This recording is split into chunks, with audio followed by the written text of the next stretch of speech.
New Zealand ವಿರುದ್ಧದ T20 ಸರಣಿ ಮುಗಿತು. ಇನ್ನೇನಿದ್ರು ಕೂಡ ಟಿ20 ವಿಶ್ವಕಪ್ ಜರ್ನಿ ಸ್ಟಾರ್ಟ್ ಆಗುತ್ತೆ. ಚುಟುಕು ಮಾದರಿಯಲ್ಲಿ ಟೀಮ್ ಇಂಡಿಯಾ ಸಾಲಿಡ್ ಫಾರ್ಮ್ನಲ್ಲಿದ್ದು ಚಾಂಪಿಯನ್ ಪಟ್ಟಕ್ಕೆ ಇರುವಂತ ಮೋಸ್ಟ್ ಫೇವರೇಟ್ ಟೀಮ್ ಆಗಿದೆ. ಹೀಗಿದ್ರೂ ಕೂಡ ಕನ್ನಡಿಗರಿಗೆ ಕೊಂಚ ಬೇಸರ ಇದೆ. ವಿಶ್ವಕಪ್ ಟೀಮ್ನಲ್ಲಿ ಕನ್ನಡಿಗರು ಯಾರು ಇಲ್ಲ ಅನ್ನೋದು. ಇನ್ನು ಕೆಲವರು ಕೆಎಲ್ ರಾಹುಲ್ಗೆ ಚಾನ್ಸ್ ಕೊಡ್ಬೋದಿತ್ತು ಅನ್ನೋರು ಕೂಡ ಇದ್ದಾರೆ. ಆದರೆ ಸದ್ಯದ ಪರಿಸ್ಥಿತಿಗಳನ್ನ ನೋಡಿದ್ರೆ ಚುಟುಕು ಮಾದರಿಯಲ್ಲಿ ಇನ್ನೆಂದೂ ಕೂಡ ಭಾರತದ ಜೆರ್ಸಿಯಲ್ಲಿ ರಾಹುಲ್ ಅವರು ಆಡೋದು ಅಸಾಧ್ಯ ಅನಿಸುತ್ತೆ. ಅಷ್ಟಕ್ಕೂ ಟಿ20 ಟೀಮ್ನಿಂದ ರಾಹುಲ್ ಹೊರಬೀಳೋಕೆ ಕಾರಣ ಏನು ಅನ್ನೋದನ್ನ ಈ ವಿಡಿಯೋದಲ್ಲಿ ಹೇಳ್ತೇನೆ. ನಾನು ಶಾಂತ. ನೀವು ಸುದ್ದಿಯಾನದ ಸಬ್ಸ್ಕ್ರೈಬರ್ ಆಗೋದಕ್ಕೆ ಮರಿಬೇಡಿ.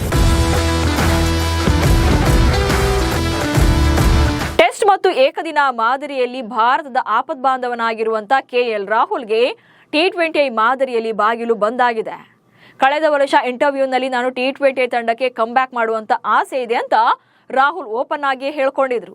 ಆದ್ರೆ 2024ರ ತಂಡದಲ್ಲಿ ಅವಕಾಶ ಮಿಸ್ ಮಾಡಿಕೊಂಡಿದ್ದ ರಾಹುಲ್ ಈ ವರ್ಷದ ಟಿ20 ವಿಶ್ವಕಪ್ ರೇಸ್ನಲ್ಲಿ ಅವರ ಹೆಸರೇ ಇರಲಿಲ್ಲ. ಯಾಕಂದ್ರೆ ಆಯ್ಕೆದಾರರು ಆಲ್ರೆಡಿ ರಾಹುಲ್ ಹೆಸರಿನ ಲಿಸ್ಟ್ನಿಂದಲೇ ತೆಗೆದಿದ್ದಾರೆ. ಆಕ್ಚುಲಿ 2022ರಿಂದ ಈಚೆಗೆ ರಾಹುಲ್ಗೆ ಟೀಮ್ ಇಂಡಿಯಾದ ಟಿ20ನಲ್ಲಿ ಚಾನ್ಸೇ ಸಿಕ್ಕಿಲ್ಲ. 2022ರ ಟಿ20 ವಿಶ್ವಕಪ್ ಕಳಪೆ ಪ್ರದರ್ಶನವೇ ಮುಖ್ಯ ಕಾರಣ. ಆಕ್ಚುಲಿ ಐಪಿಎಲ್ನಲ್ಲಿ ರಾಹುಲ್ ಡಿಫರೆಂಟ್ ಆಗಿ ಕಂಡ್ರೂ ಕೂಡ ಭಾರತದಲ್ಲಿ ಅವರ ಪರ್ಫಾರ್ಮೆನ್ಸ್ ಅಗ್ರೆಸಿವ್ ಆಗಿರಲಿಲ್ಲ. ಅದರಲ್ಲೂ 2022ರ ಟಿ20 ವಿಶ್ವಕಪ್ನಲ್ಲಿ ಅವರ ಪ್ರದರ್ಶನ ತೀರಾ ಕಳಪೆಯಾಗಿತ್ತು. ರೋಹಿತ್ ಶರ್ಮಾ ಅವರ ನಾಯಕತ್ವದಲ್ಲಿ ಟಿ20 ತಂಡದಲ್ಲಿ ಅವಕಾಶ ಪಡೆದಿದ್ದ ರಾಹುಲ್ ಟೂರ್ನಿಯುದ್ದಕ್ಕೂ ಕೂಡ ಕಳಪೆ ಫಾರ್ಮ್ನಲ್ಲಿದ್ದರು.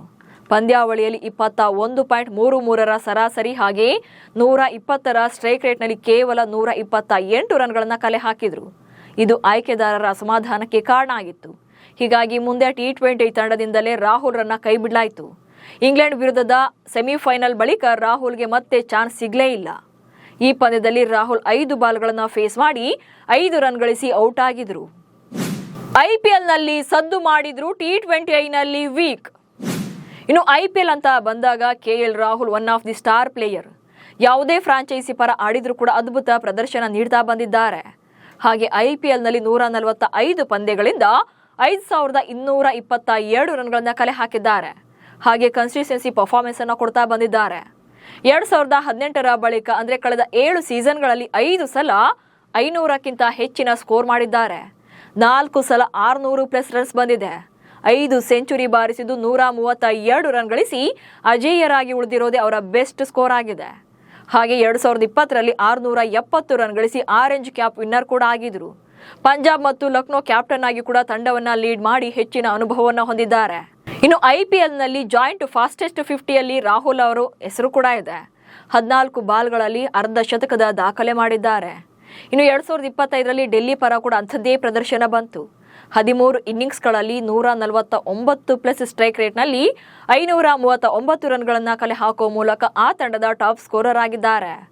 ಸೊ ಈ ನಂಬರ್ಗಳನ್ನ ನೋಡಿದಾಗ ಐಪಿಎಲ್ನಲ್ಲಿ ಕೆಎಲ್ ರಾಹುಲ್ ಪರ್ಫಾರ್ಮೆನ್ಸ್ ವರ್ಷದಿಂದ ವರ್ಷಕ್ಕೆ ಇಂಪ್ರೂವ್ ಆಗ್ತಾನೆ ಬರ್ತಿದೆ. ಆದರೆ ಟಿ20 ಅಂತ ಬಂದಾಗ ಅಷ್ಟೊಂದು ಇಂಪ್ರೆಸಿವ್ ಆಗಿಲ್ಲ. ಅದು ಅಲ್ಲದೆ ಟಿ20 ಸೆಟಪ್ನಲ್ಲಿ ತುಂಬಾನೇ ರೇಸ್ ಇದೆ. ಆಪ್ಷನ್ಸ್ ಕೂಡ ಜಾಸ್ತಿ ಇದೆ. ವಿಕೆಟ್ ಕೀಪರ್ ಬ್ಯಾಟ್ಸ್ಮನ್ಗಳಾಗಿ ಸಂಜು ಸ್ಯಾಮ್ಸನ್, ಈಗ ಇಶಾನ್ ಕಿಶನ್ ಕೂಡ ಫಸ್ಟ್ ಪ್ರಿಯಾರಿಟಿ ಪ್ಲೇಯರ್ಗಳಾಗಿದ್ದಾರೆ. ಸೊ ಇಂಥ ಟೈಮಲ್ಲಿ ರಾಹುಲ್ಗೆ ಮುಂದಿನ ದಿನಗಳಲ್ಲಿ ಕೂಡ ಚಾನ್ಸ್ ಸಿಗೋದು ಕಷ್ಟವೇ ಇದೆ. ಒಟ್ಟಿನಲ್ಲಿ ಟಿ20 ಫಾರ್ಮೆಟ್ನಲ್ಲಿ 72 ಪಂದ್ಯಗಳಲ್ಲಿ 68 ಇನ್ನಿಂಗ್ಸ್ಗಳನ್ನು ಆಡಿದ್ದು ಅದರಲ್ಲಿ ರಾಹುಲ್ 2265 ರನ್ಗಳನ್ನು ಕಲೆ ಹಾಕಿದ್ದಾರೆ. 2016ರಲ್ಲಿ ವೆಸ್ಟ್ ಇಂಡೀಸ್ ವಿರುದ್ಧ 110 ರನ್ ಗಳಿಸಿ ಅಜೇಯರಾಗಿ ಉಳಿದಿರೋದೇ ಹೈಯೆಸ್ಟ್ ಸ್ಕೋರ್ ಆಗಿದೆ. ಇನ್ನು ಟಿ20 ಮಾದರಿಯಲ್ಲಿ 2 ಶತಕ ಹಾಗೆ 24 ಅರ್ಧ ಶತಕಗಳು ಬಂದಿವೆ. 33 ವರ್ಷದ ರಾಹುಲ್ ಇನ್ಮುಂದೆ ಟಿ20ಗೆ ಕಮ್ ಬ್ಯಾಕ್ ಮಾಡೋದು ಕಷ್ಟನೇ ಇದೆ. ಸೊ ಏಕದಿನ ಮತ್ತು ಟೆಸ್ಟ್ನಲ್ಲಿ ಬೆಸ್ಟ್ ಪರ್ಫಾರ್ಮೆನ್ಸ್ ಅನ್ನು ಕೊಡಬೇಕಿದೆ. ಸೊ ಅಂತಿಮವಾಗಿ ನಿಮ್ಮ ಪ್ರಕಾರ ಭಾರತದ ಟಿ20 ತಂಡದಲ್ಲಿ ಕೆಎಲ್ ರಾಹುಲ್ಗೆ ಅವಕಾಶ ನೀಡದೇ ಇರೋದು ಸರಿನಾ ಅಥವಾ ಅವಕಾಶ ಸಿಗಬೇಕಿತ್ತಾ ಅನ್ನೋ ಬಗ್ಗೆ ಕಮೆಂಟ್ಸ್ ಮೂಲಕ ತಿಳಿಸಿ. ಹಾಗೆ ಸುದ್ದಿಯನ್ನು ಫಾಲೋ ಮಾಡಿ. ನಮಸ್ಕಾರ.